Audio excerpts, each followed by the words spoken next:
evening. I'm Erin Burnett. Out front tonight, help is here. Those are the words exactly of President Biden, who today marks his 50th day in office with a major legislative victory. His massive $1.9 billion COVID relief bill is now heading to his desk for his signature after passing the House today. This bill represents a historic victory for the American people. I look forward to signing it later this week. Everything in the American Rescue Plan addresses a real need, including investments to fund our entire vaccination effort. I cannot overstate the size and significance of this. By the way, I said billion, I meant trillion, because $1.9 trillion is the price tag here, and it is the second most expensive relief bill with that price tag in American history, just behind the $2 trillion bill signed 1 year ago under President Trump. If you add up how much the United States has earmarked for COVID relief since the start of the pandemic a year ago, it's roughly $5 trillion. To put that into perspective, we've upped the national debt by 33% in 1 year, borrowing a total amount of money almost equivalent to the GDP of Japan, third largest economy in the world. But here's what doesn't add up.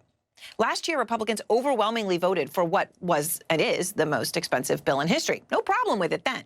It is only now, when it is Joe Biden's bill, that every Republican decided to balk over the price tag. Today, every Democrat but one, though, voted yes, and every Republican voted no. Congresswoman Marjorie Taylor Greene calling today for a motion to adjourn before the vote, a move that she's been using repeatedly since she was stripped of her committee assignments. Mr. Speaker, I ask for a motion to adjourn. The question is on the motion. Those in favor say aye. Those in favor say no. The noes have it. Mr. Speaker, I ask for a roll call vote. That motion failed, but it was a stunt, just like the one Senator Ron Johnson pulled last week when he forced a 10-hour reading of the entire bill to an empty Senate chamber. That didn't change a single mind, nor was it intended to. And some Republicans are trying to change the subject altogether, given that the bill is so overwhelmingly popular with voters. Let me read from Congressman Jim Jordan's email to supporters, which doesn't mention COVID relief in any way. He writes, quote, "We conservatives are putting the pressure on Democrats to do their part to put an end to cancel culture and the growing threat to free speech in our country." And of course, in his list of examples, he accuses the left of trying to cancel Dr. Seuss. All of this has some Democrats, including Congressman Tim Ryan of Ohio, fed up. Here he is when he lost patience on the House floor. But if we were passing a tax cut here, you'd be all getting in line to vote yes for it. Now stop talking about Dr. Seuss and start working with us on behalf of the American workers. And he's absolutely right about that. They don't have any problem with throwing on the debt and borrowing money. That is very clear. Caitlin Collins is out front live outside the White House. So, Caitlin, how is the Biden administration planning to manage this bill now? Well, I think managing it is going to be the next big challenge because this is a huge bill. That's what the White House has been touting, saying, you know, it's the biggest cash infusion they're going to see going to the American people, especially during this pandemic. But actually implementing it is also going to be a challenge for them. They fought this legislative battle. Now it's going to be this and the political battle that's facing them because this is coming during tax season. Of course, the IRS already has a lot to deal with. They've also got to focus on sending out these $1,400 stimulus checks to those Americans who are eligible for them, but also how they're going to work with the child tax credit. That's expected later this summer. And this is something that the White House press secretary was talking about earlier today, that it's not going to happen in the next week, the actual implementation of this bill. And so what we're likely to see in the next few days is President Biden picking someone who's going to actually oversee the implementation of this and what that's going to look like, making sure it goes smoothly on behalf of the administration. So look for that over the next few days as Americans are trying to figure out, you know, which benefits they're going to qualify for, how this is going to help them, especially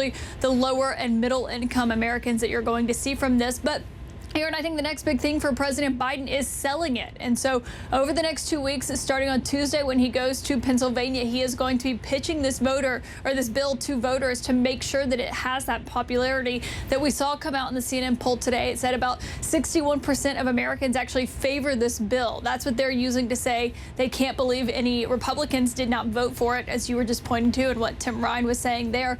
They're going to try to make sure it stays popular. So look for that. But then, of course, tomorrow night, tonight, when President Biden does address the nation in prime time for the first time, we are expecting him to tout this bill, but also to talk about what he thinks they are going to do next when it comes to the federal government and this pandemic response. All right, Caitlin, thank you very much. And I want to go now to Democratic Congressman Tim Ryan. You just saw him, obviously, there in the video moments ago. Speaking so passionately to his Republican colleagues about not working with Democrats. And obviously, Congressman, you sit on the House Appropriations Committee. So not a single Republican voted for the bill in either the House or the Senate. And the point that I made is they can't say that this is a problem with the price tag or running up the debt, because they had no problem voting for this even bigger bill a year ago, right? So that doesn't add up in any way, shape, or form. But yet this time, not a single one voted yes in the House or the Senate. Does that surprise you? Not with the modern Republican Party, unfortunately. This is the same group that voted for a $2.3 trillion tax cut that went prime. 83% of that went to the top 1%. But this is how it goes. Then you turn around and you say, we want to help people who are unemployed, the middle class. We want to raise the minimum wage. You want to increase the right to organize. We want to take care of your pension. All of a sudden, this modern Republican Party has bailed on them and bailed on the middle class. So I'm not really surprised. And then the whole pivot to the culture wars. I mean, I really feel like they're fighting the last battle. You know, they're trying to inject culture wars when the vast majority of the American people want public health help, and they want help around their economic situation. And the current Republican Party is missing in action. So there was one of your fellow Democrats who didn't support the bill, as I mentioned, and he is Congressman Jared Golden. His statement about why, he says, quote, when combined with the over $4 trillion we have already spent battling the coronavirus, borrowing and spending hundreds of billions more in excess of meeting the most urgent needs poses a risk to both our economic recovery and the priorities I would like to work with the Biden administration to achieve. Now, I quoted that in full because I wanted to ask you about a specific point he makes there. He talks about in excess of the need. The bill is 5 to 6 times bigger than it would need to be simply to replace lost COVID income. So there's other stuff in there. I understand you think that this is important, but are you concerned about it, that it is just simply going to end up being way too big? No, not at all. Not at all. Because the mistake we made, Aaron, in 2009 and 10 is we passed a bill that was not big enough. And I said it at the time, and so did some others. That we needed to inject more money in the economy, because it's not just about meeting the level of need. It's about going beyond that so that we can jumpstart the economy once we get everybody vaccinated and we're ready to move and the virus subsides. We want to jumpstart the economy, and that's exactly what this is going to do. And what else it's going to do, Aaron, is because of the investments in the local communities like Youngstown and Akron and Warren, little communities in my congressional district and others across the country, is that it is going to jumpstart and plug those communities back in. The money they're getting, they can use for infrastructure. They can use for broadband, so water and sewer. They can invest into their community so that when the economy starts growing, these communities are plugged in to tap into the growth. And that's how you build a middle class. That's how you plug these forgotten communities back in. And again, the Republican Party's MIA, they don't see these kind of public investments as helpful. We find them essential to plug in the forgotten communities in America the last 30, 40, or 50 years. And they're going to be on the menu for growth. So you just mentioned, obviously, the culture wars, and I played you there talking to your Republican colleagues when you said, stop talking about Dr. Seuss and start working with us. Conservative commentator and writer Eric Erickson tweeted, I know a lot of smart people are out there saying the GOP was so focused on Dr. Seuss that they couldn't mount effective opposition to the COVID plan. I think they need to learn what I've started learning. More voters will remember Seuss when they vote than the COVID plan. What do you think? I think he's wrong. People vote their pocketbook. Period. End of story. You can go back historically through almost any election, unless there was some kind of terrorist attack or something like that. People vote for the party and the leaders that have helped them increase their wealth and their economic security. And that's what we did. We saved millions of people who were going to lose their pension. We made sure people could make their rent payments, their utility payments, their car payments, that they didn't destroy their credit.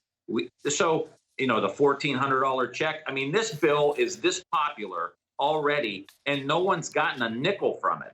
Wait till they get those checks. Wait till they get that economic security until September. They're really going to like this bill, and they're going to be stuck with, you know, the party of Mr. Potato Head and Dr. Seuss, and we're going to be talking about getting people health care and being able to visit their doctor and putting meat and potatoes on their table because they got good paying jobs. And I think we're on the right side of this, and I don't know what the modern Republican Party is going to do at this point because they are going off a cliff like Wile E. Coyote.